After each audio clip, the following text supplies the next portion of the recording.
A very good morning to you all. So class 9th, in the previous class we have done the revision of the Himalayan rivers and peninsular rivers, and we'll start our next topic, lakes in India, in this class.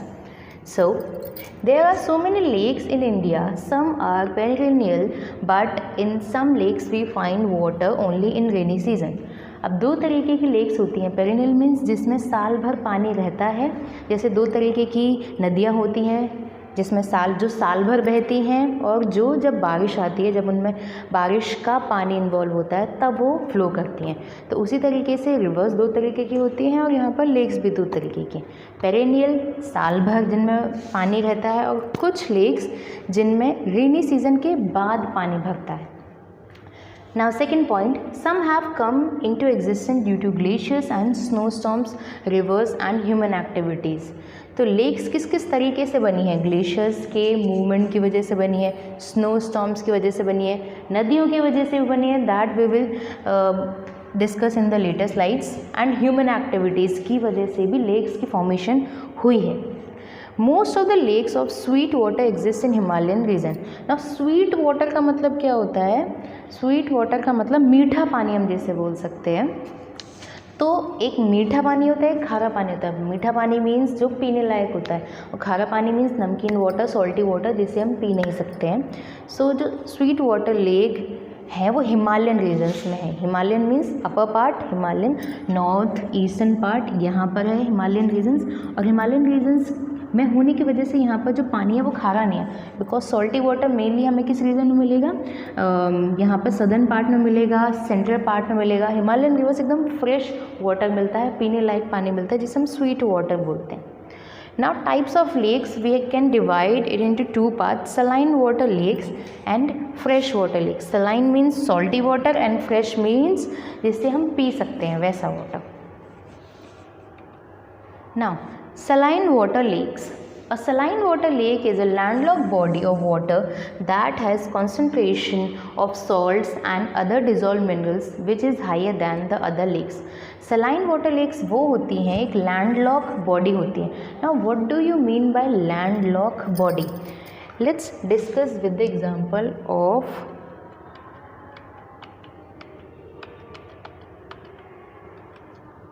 here Bhutan. Landlock का मतलब चारों तरफ से घिरा हुआ.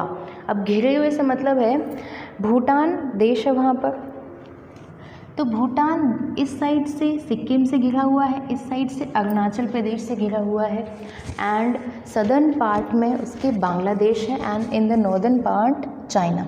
तो चारों तरफ से वो कंट्रीज से घिरा हुआ है. ना तो उससे कोई ओशन का वाटर से टच हो रहा है, वो जैसे बांग्लादेश यहाँ पर ओशन से टच हो रहा था, लॉक नहीं हो गया, वो लॉक मीन्स बंद हो गया. तो भूटान एक तरीके से चारों तरफ से कवर्ड है लैंड पार्ट से, तो ये लैंड लॉक कंट्री हो जाता है. तो लैंड लॉक मतलब जो ज़मीन है उसकी वो लॉक हो गई, बंद हो गई. तो यहाँ पर ये एग्जाम्पल हमने इसलिए लिया because saline water lake is a landlock body. ये लॉक हो जाती है चारों तरफ से, कहीं से भी उसमें पानी एंटर नहीं होगा. तो जब वो लैंडलॉक बॉडी है और इसमें हाईएस्ट कॉन्सेंट्रेशन ऑफ सॉल्ट होता है और अदर मिनरल्स होते हैं, मतलब उसमें सॉल्ट पना ज़्यादा हो. जब किसी वाटर बॉडीज़ में फ्रेश वाटर आके मिलेगा तो वो सॉल्ट का जो कॉन्सेंट्रेशन है वो कम होता जाएगा. पर इस बॉडी में, इस वाटर बॉडी में कुछ आके मिल ही नहीं रहा है, वो एक पर्टिकुलर एरिया में ही है और इवेपोरेशन होता जा रहा है, इसमें मिनरल्स की क्वांटिटी बढ़ती जा रही है.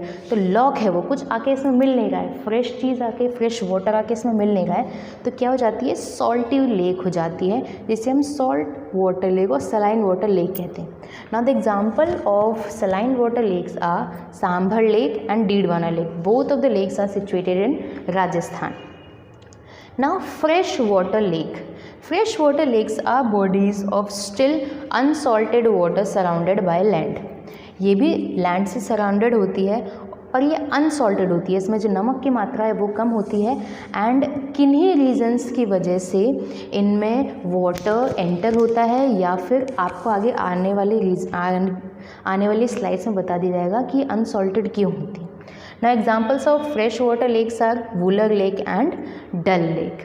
Now we will move forward to next slide.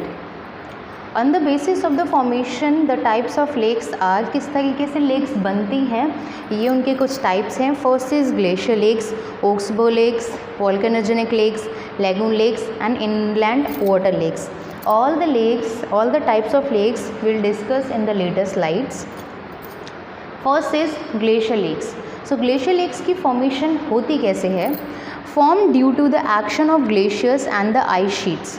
सो इनकी फॉर्मेशन ग्लेशियर्स की वजह से होती है. ग्लेशियर्स जो है मूव करते हैं, एक जगह से दूसरी जगह जाते हैं. तो वो क्या करते हैं, एक जगह से दूसरी जगह जाते जाते वो बहुत ज़्यादा इरोज़न करते जाते हैं. इरोज़न मतलब कहीं यहाँ पर इन्होंने एक गड्ढा बना दिया, कहीं यहाँ से इन्होंने एक पर्टिकुलर एरिया को ही अपने साथ ले जाते हैं.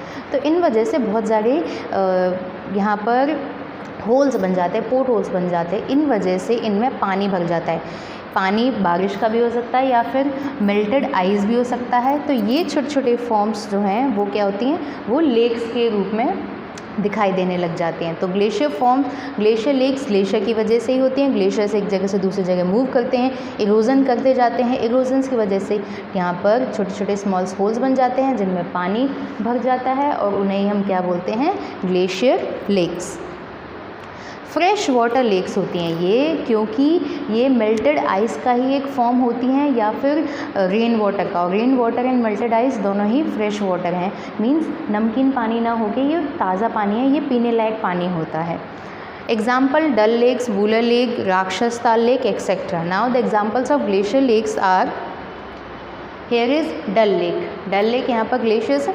तो Dal lake and Wular lake and Dal lake, Wular lake are situated in Jammu and Kashmir. So now let's move forward to a next slide, that is lagoons lake. Mostly lagoons are salt water lake. Lagoons lake, जिस तरीके से glacier lakes fresh water lakes थी, उसी तरीके से जो lagoons lake होती है मोस्टली वो सॉल्ट वाटर लेक्स होती हैं. और लेगून्स लेक बनती कहाँ पर हैं, वो बनती हैं सी के पास, ओशन के पास. कोई भी लेगून लेक आपको किसी भी कंट्री या फिर स्टेट, किसी की भी बीच में नहीं मिलेगी, वो आपको किनारे पर ही मिलेगी, आपको ओशन के पास ही मिलेगी. अब इनकी फॉर्मेशन होती कैसे हैं? Lagoons are a shallow body of water separated from a larger body of water by a barrier island. Now, lagoons क्या होते हैं? ये lagoons we'll repeat the definition again. Lagoons होते हैं shallow body of water separated from a larger body. Here we can see that यहाँ पर एक shallow water body है जो कि लार्जर वाटर बॉडी से अलग है. Larger water body means bay of Bengal अलग है यहाँ पर चिल्का लेक से. And here we can see that Pulicat lake example, यहाँ लार्जर वाटर है, यहाँ पर बे ऑफ बंगाल है, जो किससे अलग हो गया, Pulicat lake larger water body से अलग हो गई. अभी इसकी फॉर्मेशन, पुलिकट लेक की फॉर्मेशन हुई कैसे?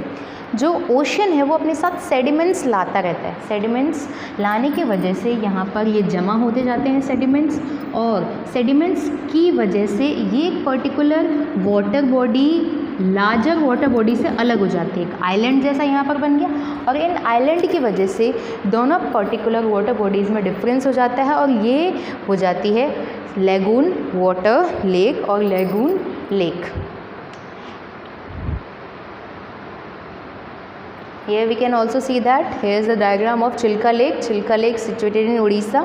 So यहाँ पर भी sediments लाकर जमा कर दिए गए हैं बे ऑफ बंगाल वाटर बॉडीज़ की वजह से. तो यहाँ पर आइलैंड्स की फॉर्मेशन हो गई है एंड इनसाइड क्या बन गई, इनसाइड चिल्का लेक है एंड बाहर बे ऑफ बंगाल है. तो इनकी फॉर्मेशन किसकी वजह से होती है, ये वाटर बॉडी है सेपरेट हो जाते हैं लार्जर बॉडी ऑफ वाटर से by a barrier island. Island यहाँ पर आइलैंड क्या है, ये रहे, ये जो है यहाँ पर sediments, these are the islands. Now examples of lagoons lake are Chilka Lake and Pulicat Lake, and we have discussed Chilka Lake and we have seen the diagram of Chilka Lake and Pulicat Lake both. That's it for now.